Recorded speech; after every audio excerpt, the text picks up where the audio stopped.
দেখো শেষ মিনিটের জন্য বলছি, সম্পাদ্য কিন্তু এই কটা প্র্যাকটিস করো।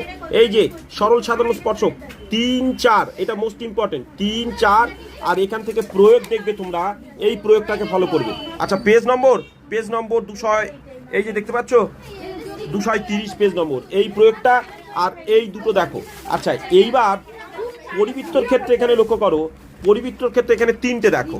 এই যে একের দাগের এই যে 2, 3, 4, এই 3টের মধ্যে তোমার কিন্তু এসে যাবে এই 2, 3, 4। আর এখানে 4এর দাগটা পারলে একটু দেখে নিও, এই কটাই।